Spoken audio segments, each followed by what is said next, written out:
టీవీ24 news ముందుగా headlines చూద్దాం. అనంతపురం జిల్లాలో రెన్యూ పవర్ భారీ ప్రాజెక్టుకు మంత్రి నారా లోకేష్ చేతుల మీదుగా శంకుస్థాపన కార్యక్రమం. 22,000 కోట్ల వ్యయంతో ఇంటిగ్రేటెడ్ ఎనర్జీ కాంప్లెక్స్ నిర్మాణం. ఏపీని క్లీన్ ఎనర్జీ హబ్ గా మార్చడమే ప్రభుత్వ లక్ష్యమని వెల్లడి.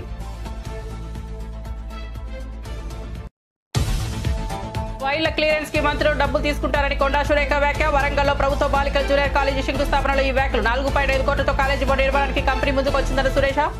గత బీఆర్ఎస్ మంత్రుల గురించి రెడ్డి సురేఖ వివరణ. తన వ్యాఖ్యలను వక్రీకరించారని ఆరోపణ.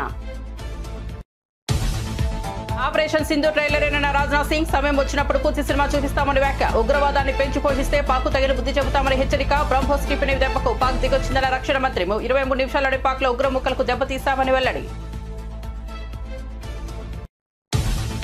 వల్లభనేని వంశీపై మరో కేసు నమోదు. గన్నవరంలో అక్రమ మైనింగ్ కు పాల్పడ్డారని మైనింగ్ ఏడీ ఫిర్యాదు. గన్నవరం పోలీస్ స్టేషన్ లో వంశీపై కేసు నమోదు. 100 కోట్లపైన అక్రమాలకు పాల్పడ్డారని వంశీపై మైనింగ్ ఏడీ ఫిర్యాదు.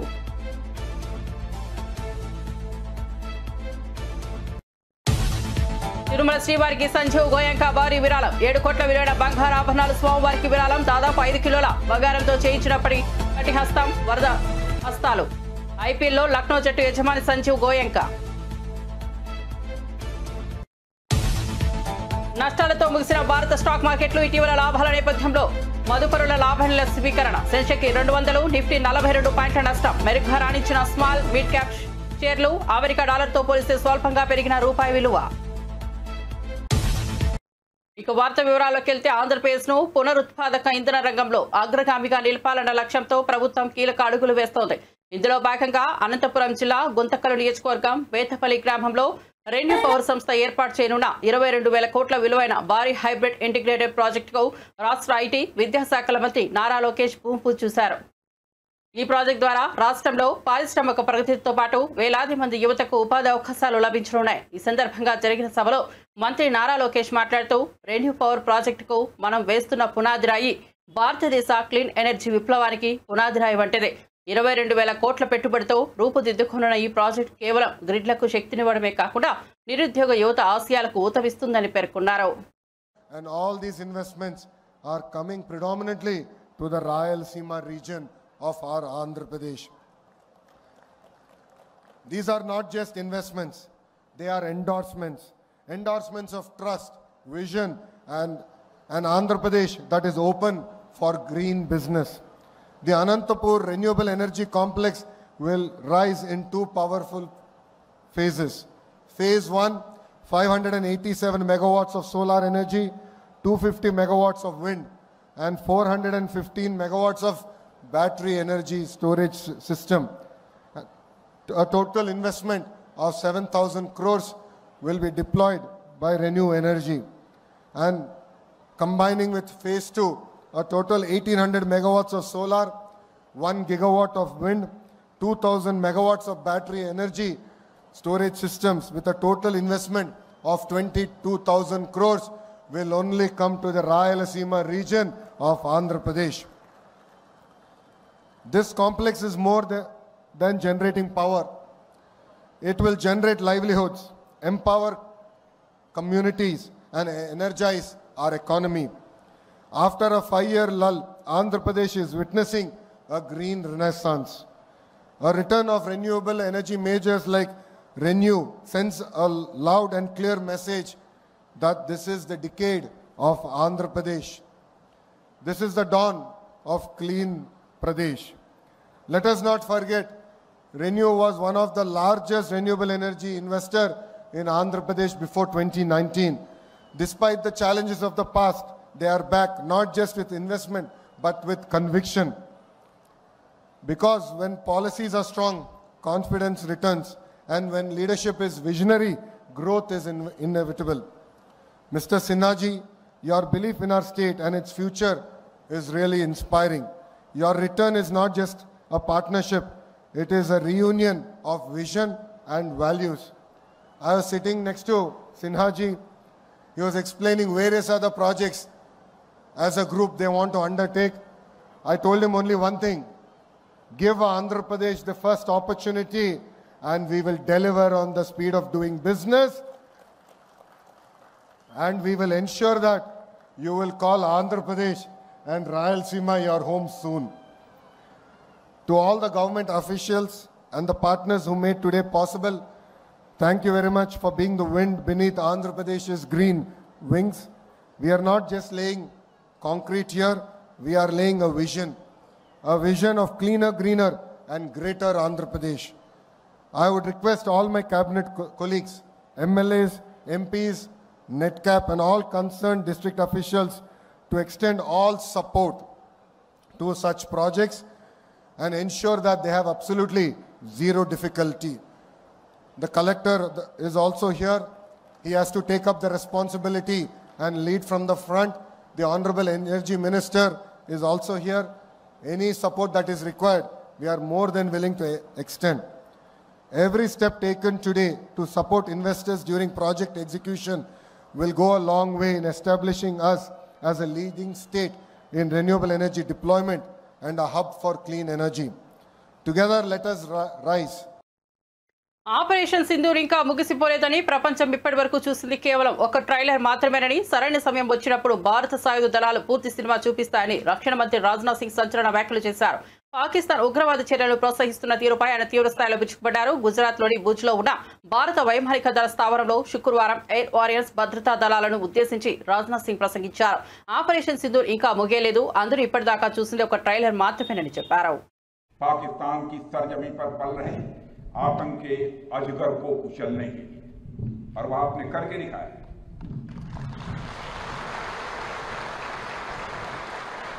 और मैं ये कहूं, ये कहना गलत नहीं होगा, जितनी देर में लोग नाश्ता पानी निपटाते हैं उतनी देर में आपने दुश्मनों को निपटा दिया।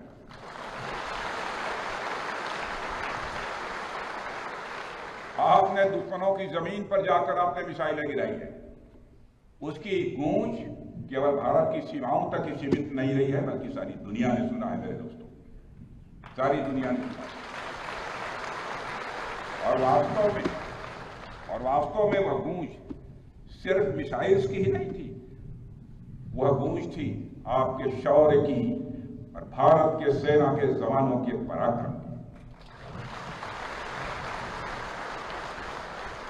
ऑपरेशन सिंदूर में भारतीय वायुसेना ने जो प्रभावी भूमिका निभाई है, उसकी सराहना इस देश में ही नहीं बल्कि दुनिया के दूसरे देशों में भी हो रही है।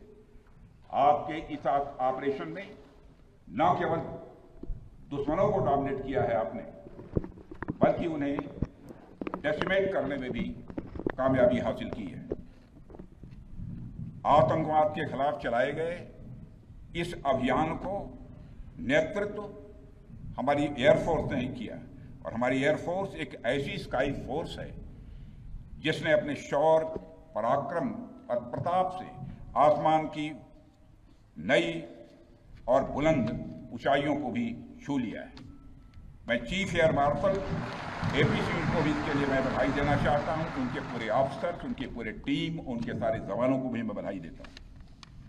और साथियों, कोई छोटी बात नहीं है कि हमारी एयरफोर्स की पहुंच पाकिस्तान के हर कोने तक है, और ये बात पूरी तरह से साबित हो चुकी है तो हमारी तीनों फोर्सेस की, लेकिन आज एयरबेस पर आए हूं इसलिए मैं इसकी चर्चा कर रहा हूं।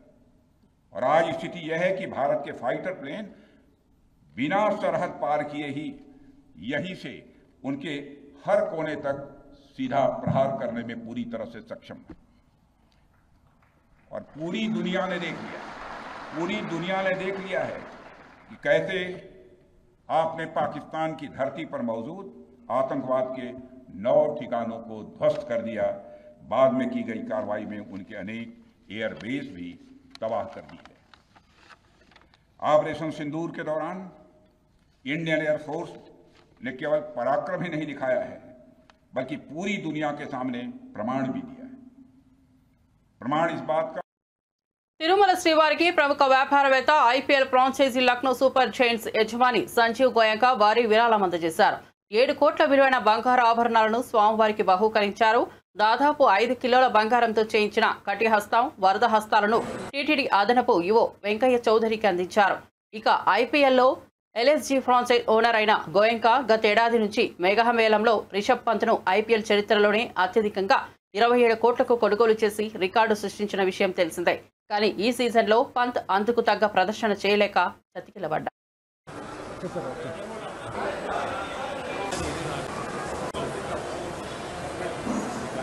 ధ్వరాయోషసో నమంతా అధిక్రామే వసుజయే పదాయం వసువిధం భగన్నః తస్మాశ్వావాదిన ఆవహంతు గోమతీర్ణ ఉషాసః వేనవతీ సదముచ్ఛందు భద్రాః ఋతం దుహానా విశ్వతః ప్రవీణాః యూయం పాదస్వస్తిభిస్తదానః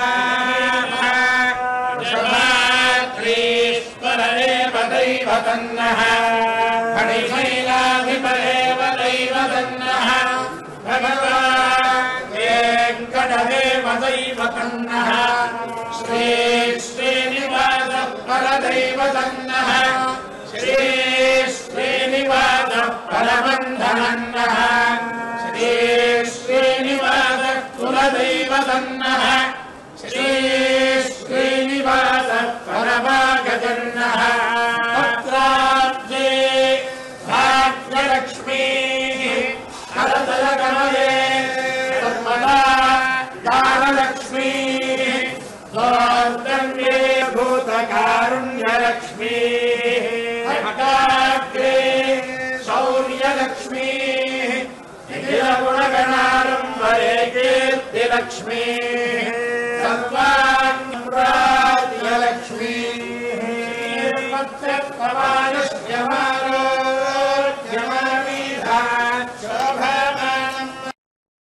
తెలంగాణ రాష్ట్ర అటవీ పర్యావరణ దేవాదాయ శాఖ మంత్రి కొండా సురేఖ చేసిన వ్యాఖ్యలు రాజకీయంగా తీవ్ర దుమారం రేపాయి.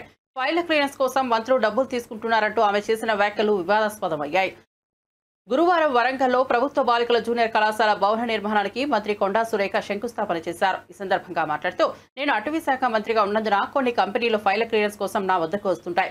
సాధారణంగా మంత్రులు ఇలాంటి ఫైళ్లను క్లియర్ చేయడానికి డబ్బులు తీసుకుంటారు. కానీ నేను మాత్రం ఒక్క నయా పైసా కూడా ఇవ్వొద్దని, దానికి బదులుగా పాఠశాల నిర్మాణం వంటి సామాజిక సేవ చేయాలని వారికి చెబుతానని వ్యాఖ్యానించారు.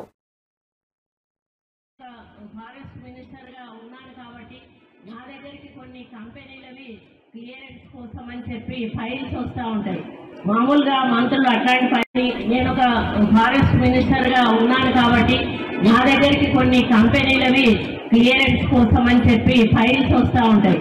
మామూలుగా మంత్రులు అట్లాంటి ఫైల్స్ వచ్చినప్పుడు డబ్బులు తీసుకొని క్లియరెన్స్లు ఇస్తూ ఉంటారు.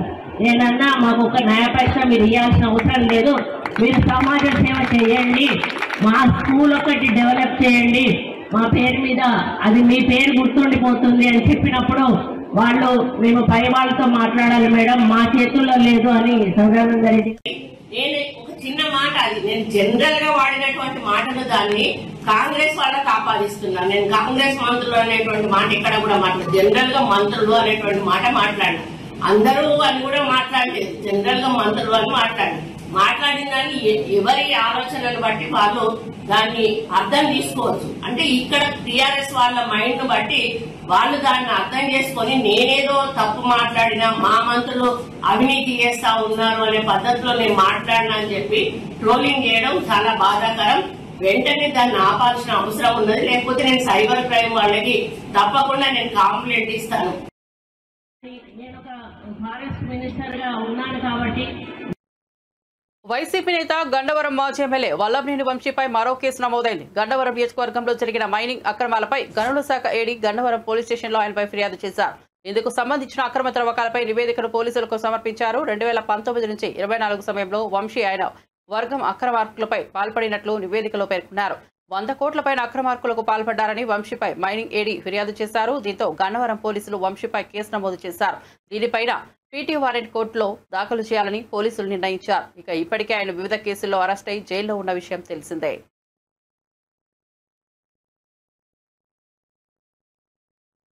దేశీయ స్టాక్ మార్కెట్లు శుక్రవారం నష్టాలతో ముగిశాయి. ఇటీవలి కాలంలో నమోదైన లాభాల నేపథ్యంలో మదుపరులు లాభాల స్వీకరణకు మొగ్గు చూపడంతో వారాంతపు చివరి ట్రేడింగ్ సెషన్లో కీలక సూచీలైన సెన్సెక్స్, నిఫ్టీ రెండు నష్టాలను చవిచూశాయి. బీఎస్సీ సెన్సెక్స్ 200.15 పాయింట్లు క్షీణించి 82,330.59 వద్ద స్థిరపడింది. ట్రేడింగ్ సమయంలో సెన్సెక్స్ ఒక దశలో 82,514.81 గరిష్ట స్థాయిని తాకి మరో దశలో 82,146.95 కనిష్ట స్థాయికి పడిపోయింది. అదేవిధంగా నేషనల్ స్టాక్ ఎక్స్చేంజ్ సూచి నిఫ్టీ కూడా 42.30 పాయింట్లు నష్టపోయి 25,019.80 వద్ద ముగిసింది. గురువారం నాటి భారీ ర్యాలీ అనంతరం నిఫ్టీ కన్సాలిడేషన్ బాట పట్టినట్లు తెలిసింది. ఇస్రో చైర్మన్ వి నారాయణ్ తిరుమల శ్రీవారిని దర్శించుకున్నారు.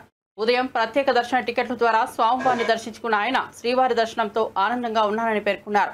దర్శనం అనంతరం టెంపుల్ అధికారుల నుంచి తీర్థ ప్రసాదాలు స్వీకరించారు. ఆలయ అర్చకులు వేద ఆశీర్వచనాలతో సత్కరించారు. ఇటీవల ఇస్రో చేపట్టిన విజయవంతమైన మిషన్లకు ఇది దైవ ఆశీర్వాదమేనని ఆయన అభిప్రాయపడ్డారు. భవిష్యత్తులో మరిన్ని అంతరిక్ష విజయాలు సాధించేందుకు శ్రీవారి ఆశీస్సులు కావాలన్నారు.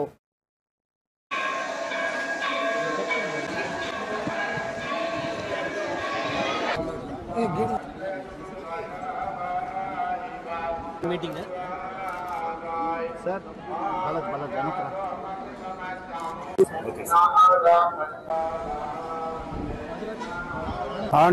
on 18th early morning 5:59 we have scheduled the 101st launch of India. The PSLV C-61 rocket will be lifting the Earth observation satellite 09. As you all are aware, the Indian space program was started in the year 1962. Now almost we are completing 63 years. This will be the 63rd launch of the PSLV. And we are going to have a Earth observation satellite, which is going to serve the country in all domains of Earth observation. It will be all-weather satellite. Irrespective of the cloud or rain, it can take the Earth observation data and serve the country in all domains. Okay. Thank you.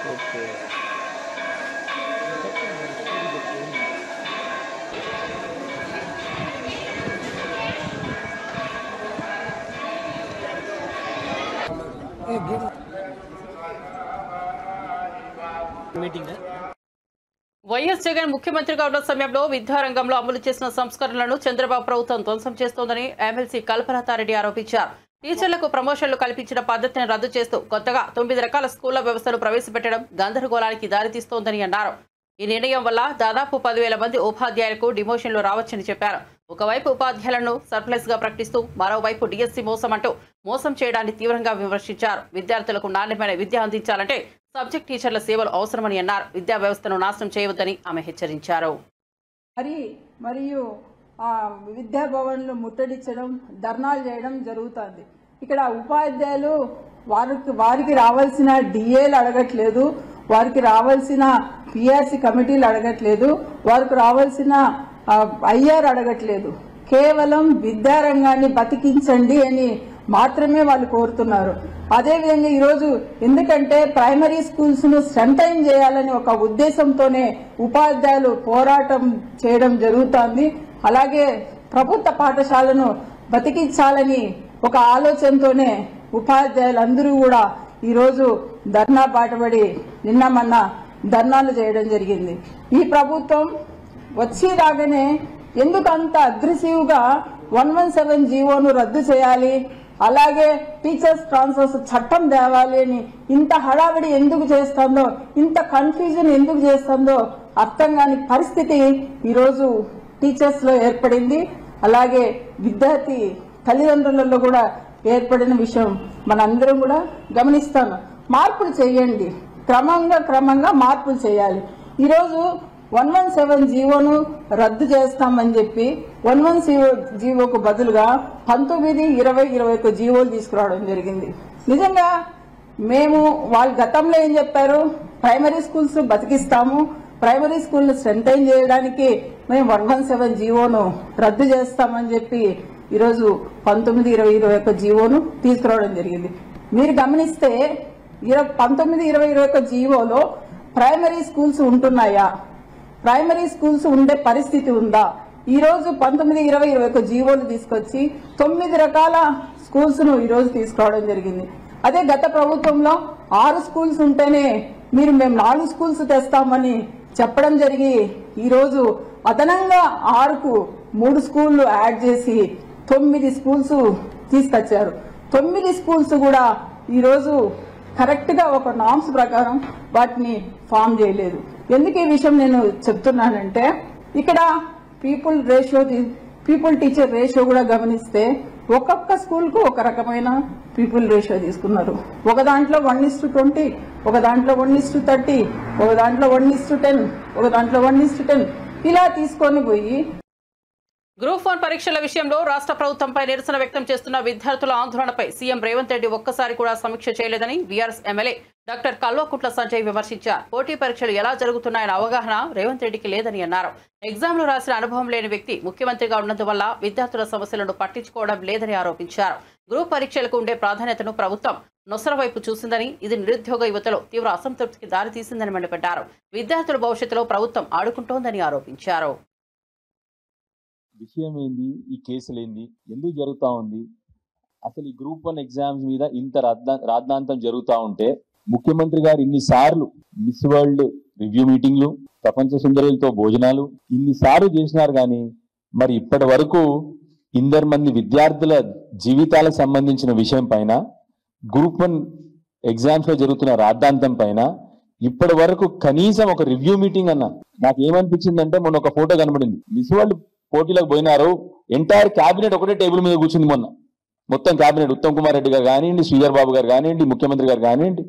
ఆ రోజైనా మరి ఇన్నేళ్లు చదువుకున్న విద్యార్థులు group 1 exam వాళ్ళ ప్రాణం పనంగా పెట్టి, వాళ్ళ తల్లిదండ్రులు పనంగా పెట్టి ఇన్ని సంవత్సరాలు విద్యార్థులు చదువుకొని పరీక్షలు రాస్తే వాళ్ళకున్న సందేహాలని మనం కనీసం నివృత్తి చేయట్లేదు.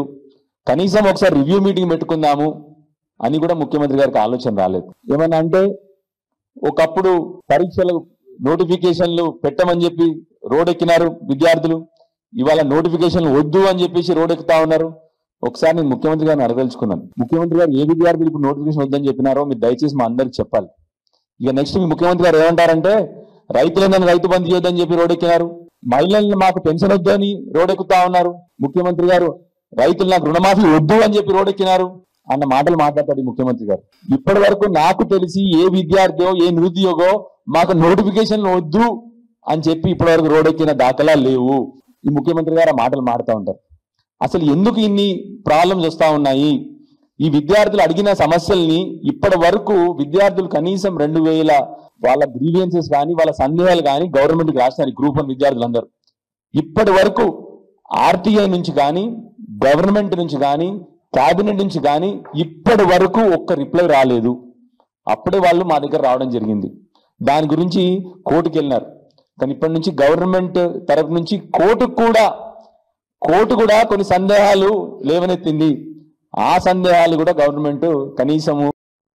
కాళేశ్వరం సరస్వతి పుష్కరాల సందర్భంగా ప్రభుత్వం 35 కోట్లు ఖర్చు పెట్టామని ప్రచారం చేసినప్పటికీ భక్తులు మాత్రం వాస్తవ పరిస్థితులను తప్పక నిరసిస్తున్నారు. కనీస రోడ్డు సౌకర్యం లేకపోవడం, మట్టి రహదారుల్లో ముళ్ల కంపల మధ్య నడవాల్సి రావడం భక్తుల ఆగ్రహానికి దారితీసింది. త్రాగునీరు, సన్మార్గ పథాలు, శౌచాలయాల కొరతతో తీవ్ర అసౌకర్యానికి గురవుతున్నామని వాపోయారు. ప్రభుత్వం చేసిన వాదనలకు భక్తుల అనుభవాలు విరుద్ధంగా ఉండటంతో తీవ్ర విమర్శలు వెల్లువెత్తుతున్నాయి. ఇవాళ కొంచెం మంది తక్కువ ఉంటారు, మాకు చేతగానే ఉన్నాము, అందరం వస్తే కొంచెం మంచిగా ఉంటుందని వచ్చినందుకు ఏ సౌకర్యాలు లేవండి. ఇన్ని కోట్లు అన్ని కోట్లు పెట్టి మేము అన్ని చేసినాము, ఇది చేసినాము అది చేసినాము. సరే పుణ్యాత్ములు శాంక్షన్ చేసిండ్రు, మంచిగా చేసిండ్రు అంటే అది బాగుంటది. ఒక్కటి కూడా లేదండి. ఒక్కసారి ఇవన్నీ చూడండి, నడవడానికి కూడా అన్ని ముళ్ళ కంపలు, రాళ్ళు, రప్పలు. ఎట్లా పోతామండి చెప్పండి? నువ్వు అన్ని చేసినావు, అన్ని చేస్తాను, నేను ఇన్ని శాంక్షన్ చేసిన, అన్ని చేస్తాను అన్నప్పుడు అన్ని చేయాలన్నా వద్దా? ఏది లేదండి, మాకైతే ఏ సౌకర్యం లేదు. 35 కోట్లతోటి చేసినావని ప్రచారం చేసిండ్రు. 3 కోట్లు ఖర్చు పెట్టిందో లేదు అసలు. నిన్న వాళ్ళొచ్చి వీళ్ళొచ్చి అంటే మంత్రులు వచ్చినప్పుడే అయితేనే మంచిగా ఉంటాయి, కానీ మాలాంటి ప్రజలు మేమెన్నుకున్నోళ్ళే కదా, మరి మా పైసలే కదా, అన్ని మా డబ్బులతోటే మీరు అన్ని చేయిస్తామని అన్నారు కదా. మరి ఏమండి పైసలు తీసుకునే వరకేనా మేము ఇన్ని కష్టాలు పడాలనా? మరి ఎందుకు ఇన్ని ప్రచారాలు చేస్తాను? చెయ్యకండి. ఈ జనాలందరూ ఇక చూడండి ఎంత అవస్థలు పడతానో మేమందరము. మా కోసం మోసుకోవడానిక మీరు ఇన్ని ప్రచారాలు చేసేది? మా డబ్బులు తీసుకొని మీరు బాగుపడడానిక? వరంగల్ నుంచి వస్తాను అండి. ఇవాళ కొంచెం మంది తక్కువ ఉంటారు, మాకు చేత. హైదరాబాద్ గచ్చిబౌలిలో ప్యూరోపాల్ క్రియేషన్స్ అండ్ ఐటీ సొల్యూషన్స్ పేరుతో నకిలీ సాఫ్ట్వేర్ సంస్థ భారీ మోసం చేసింది. ట్రైనింగ్ పేరుతో వందల మంది నిరుద్యోగులను నమ్మించి ఒక్కొక్కరు నుంచి 2 లక్షల వరకు వసూలు చేసింది. ఉద్యోగాలు ఇప్పిస్తామంటూ ఆశలు చూపి చివరకు బోర్డును తిప్పేసి మాయమైంది. వందలాది మంది బాధితులు న్యాయం కోసం ఎదురుచూస్తున్నారు. అధికారుల దృష్టికి వెళ్లినా ఫలితం లేకపోవడంతో నిరాశతో ఉన్నారు. ఉద్యోగుల కళల్ని ఆడిపోసిన సంస్థపై కఠిన చర్యలు తీసుకోవాలని బాధితులు డిమాండ్ చేస్తున్నారు. కంపెనీలో 3 months బ్యాక్ మేము జాయిన్ అయ్యాము. వాళ్ళు మాకు జాయిన్ అయిన టైంలో 3 months ట్రైనింగ్ ఇస్తాము, తర్వాత టెస్ట్ పాస్ అయితే ప్రాజెక్ట్లో అసైన్ చేస్తామని చెప్పారు. 1 month ట్రైనింగ్ అయింది రెగ్యులర్గానే. రోజు 1 hour వర్క్ ఫ్రమ్ హోమ్ ఇచ్చారు. మాకు ల్యాప్టాప్స్ కూడా ప్రొవైడ్ చేశారు. రోజు 1 hour క్లాస్ అయ్యేది. అంతా బాగానే ఉంది. 1 month శాలరీ కూడా పడింది. సెకండ్ మంత్ నుంచి శాలరీ రాలేదని చెప్పి 2-3 times మెయిల్స్ పెడితే రెస్పాన్స్ లేదు. సో వన్ ఫైన్ డే మేము వాళ్ళు కాల్ చేస్తే వాళ్ళ అందరి నెంబర్ స్విచ్ ఆఫ్ వచ్చినాయి. సో వెంటనే అందరం అలర్ట్ అయ్యాం. అంటే వాళ్ళు మా అంతటా మేము గ్రూప్ క్రియేట్ చేసుకున్నాం వాట్సాప్లో, చేసి అందరం అలర్ట్ అయ్యి అక్కడికి వెళ్ళి చూస్తే మొత్తం షట్ డౌన్ అయ్యి ఉంది. ఈ స్కిల్ డెవలప్మెంట్ అనే సంస్థ ప్యూరోపాల్ ఐటీ సొల్యూషన్ అనే సంస్థతో మిలాఖత్ అయి దాదాపు ఒక 100 నుంచి 150 మంది పైగా నిరుద్యోగ యువకుల్ని మోసం చేశారని వారు కొంతమంది మా దగ్గరికి మా కార్యాలయానికి రావడం జరిగింది. దాదాపు 2 నుంచి 2.5 లక్షల రూపాయలు ఒక్కొక్కళ్ళు వారికి పేమెంట్ చేశారు. తర్వాత 2 నెలలుగా 3 నెలలుగా ఏదో కొద్దిగా జీతాలు ఇచ్చినట్టుగా ఇచ్చి తర్వాత కంపెనీని మూత పెట్టారని చెప్పి మా దగ్గరికి వచ్చి మాకు వినతి పత్రం ఇవ్వడం జరిగింది, సమస్యను టేకప్ చేయమని. వీరి సమస్యను పరిశీలించినప్పుడు నిజంగా ఆశ్చర్యకరమైన విషయాలు బయటపడ్డాయి. ఎందుకంటే నిరుద్యోగ యువకులు తన ఉద్యోగ వేటలో ఈ స్కిల్ డెవలప్మెంట్ కంపెనీలో స్కిల్ హబ్లో వీటిని నమ్ముకుంటారు, లేకపోతే ఉద్యోగాలు ఇస్తామని చెప్పేవాడు. వాళ్ళు ఉద్యోగాలు అమ్ముతున్న పేరు మీద కొన్ని లక్షలు కట్టించుకుంటారు. కానీ ఇక్కడ డబ్బులు లేదంటూనే ముందు 10,000, 20,000, 50,000 లాగా మరి మోసం చేసి 2 లక్షల పై తీసుకున్నారు. దీని మీద మేము ఈరోజు పోలీస్ స్టేషన్ కంప్లైంట్ అనుకోవచ్చు. రేవంత్ రెడ్డి వ్యాఖ్యలపై మాజీ మంత్రి కొప్పుల ఈశ్వర్ కౌంటర్ ఇచ్చారు. బీఆర్ఎస్ లో ఎవరు నాయకత్వం వహించాలో నిర్ణయించే హక్కు కాంగ్రెస్ కు లేదన్నారు. మహేష్ కుమార్ గౌడ్ ను పీసీసీ చీఫ్ గా నియమించినప్పుడు మమ్మల్ని అడిగారా అని ప్రశ్నించారు. రాహుల్, ప్రియాంకలు కాక ఖర్గేను ప్రధాని అభ్యర్థిగా ప్రకటించామన్నారు. కేసీఆర్ది దృష్టితో పాలన, రేవంత్ది మాటల గోల అని విమర్శించారు. దళితులను సీఎం చేయాలన్న ప్రేమ నిజమైతే దామోదర రాజనరసింహను లేదా ఖర్గేను సీఎం చేయాలన్నారు. బీఆర్ఎస్ లో ఎవరు నాయకత్వం చేపట్టాలో చెప్పే అర్హత రేవంత్ కు లేదని ఘాటుగా స్పందించారు. CM Revanth Reddy BRS party పైన, తర్వాత హరీష్ రావు గారి ప్రెస్ మీట్ పైన తీవ్రమైన వ్యాఖ్యలు చేయడం జరిగింది. ముందుగా హరీష్ రావు గారిపై చేసినటువంటి వ్యాఖ్యలను తీవ్రంగా ఖండిస్తూ, బీఆర్ఎస్ పార్టీ ఒక ఉద్యమ పార్టీ, తెలంగాణ రాష్ట్రాన్ని సాధించినటువంటి పార్టీ. రాష్ట్రాన్ని సాధించడమే కాకుండా ఈ రాష్ట్రాన్ని అన్ని రంగాల్లో అన్ని వర్గాలను అభివృద్ధి చేయాలనే ఉద్దేశంతో 10 సంవత్సరాల పాటు అనేకమైనటువంటి కార్యక్రమాలు నిర్వహించి ప్రధానంగా రాష్ట్రాన్ని ఆర్థికంగా, వ్యవసాయకంగా, విద్యాపరంగా, వైద్యపరంగా అన్ని రంగాలలో అభివృద్ధి చేసినటువంటి పార్టీ నాయకులు కేసీఆర్ గారు. రాజకీయ పార్టీల నాయకత్వానికి సంబంధించి నిన్న రేవంత్ రెడ్డి గారు ప్రస్తావించిన విషయాలను చూసినట్టయితే అది పార్టీల అంతర్గత విషయం. ఏ పార్టీకి ఎవరు అధ్యక్షులు ఉండాలి, ఆ పార్టీ విధాన నిర్ణయాలు ఏ విధంగా తీసుకోవాలనేది అంతర్గతమైనటువంటి విషయం. అట్లంటే మరి మేము వాళ్ళ పిసిసి అధ్యక్షుడు మహేష్ గౌడ్ను నియమించినప్పుడు ఆ రోజు దళితులను ఎందుకు నియమించలేదని ఎవరైనా అడిగినరా? నియమించాలనుకుంటే మీరు ఎందుకు నియమించలేదు? అంటే ప్రేమ అనేటువంటిది పెదవుల పైన కాదు.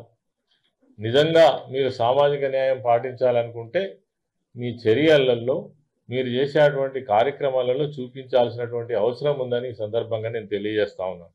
అదేవిధంగా బీఆర్ఎస్ పార్టీ తెలంగాణ ప్రజల మనోభావాలకు అనుగుణంగా పార్టీ నిర్ణయాలు ఏ విధంగా తీసుకుంటే తెలంగాణ రాష్ట్రానికి గొప్పగా మేలు జరుగుతుందనేటువంటి ఆలోచన విధానంతో నిర్ణయాలు తీసుకోవడం జరుగుతుంది. అది మొదటి నుంచి కూడా అదే మరి సంస్కృతిని కొనసాగిస్తున్న సంగతి.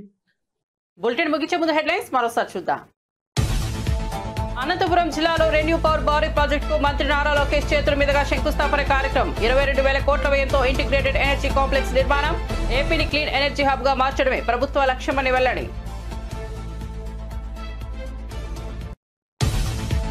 ఫైళ్ల క్లియరెన్స్ కి మంత్రులు డబ్బులు తీసుకుంటారని కొండా సురేఖ వ్యాఖ్య. వరంగల్లో ప్రభుత్వ బాలికల జూనియర్ కాలేజీ శంకుస్థాపనలో ఈ వ్యాఖ్యలు. 4.5 కోట్లతో కాలేజీ బోర్డు నిర్మాణానికి కంపెనీ ముందుకు వచ్చిందన్న సురేష. గత బీఆర్ఎస్ మంత్రుల గురించేనని సురేఖ వివరణ. తన వ్యాఖ్యలను వక్రీకరించారని ఆరోపణ. ఆపరేషన్ సింధు ట్రైలర్ అయిన రాజ్నాథ్ సింగ్ సమయం వచ్చినప్పుడు పూర్తి సినిమా చూపిస్తామని వ్యాఖ్య. ఉగ్రవాదాన్ని పెంచి పోషిస్తే పాక్ తగిన బుద్ధి చెబుతామని హెచ్చరిక. బ్రహ్మోస్ క్షిపణి దెబ్బకు పాక్ దిగొచ్చిందన్న రక్షణ మంత్రి. 23 నిమిషాల్లోని పాక్ లో ఉగ్ర ముక్కలకు దెబ్బతీస్తామని వెల్లడి. వల్లభనేని వంశీపై మరో కేసు నమోదు. గన్నవరంలో అక్రమ మైనింగ్ కు పాల్పడ్డారని మైనింగ్ ఏడీ ఫిర్యాదు. గన్నవరం పోలీస్ స్టేషన్ లో వంశీపై కేసు నమోదు. 100 కోట్లపైన అక్రమాలకు పాల్పడ్డారని వంశీపై మైనింగ్ ఏడీ ఫిర్యాదు.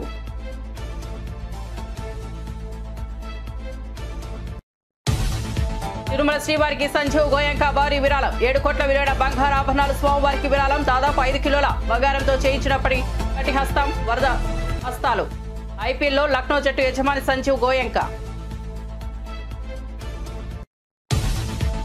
నష్టాలతో ముగిసిన భారత స్టాక్ మార్కెట్లు. ఇటీవల లాభాల నేపథ్యంలో మదుపరుల లాభాల స్వీకరణ. సెన్సెక్స్ 200, నిఫ్టీ 42 పాయింట్ల నష్టం. మెరుగ్గా రాణించిన స్మాల్ మిడ్ క్యాప్ షేర్లు. అమెరికా డాలర్తో పోలిస్తే స్వల్పంగా పెరిగిన రూపాయి విలువ. మరిన్ని అప్డేట్స్ కోసం చూస్తూనే ఉండండి టీవీ 24 న్యూస్.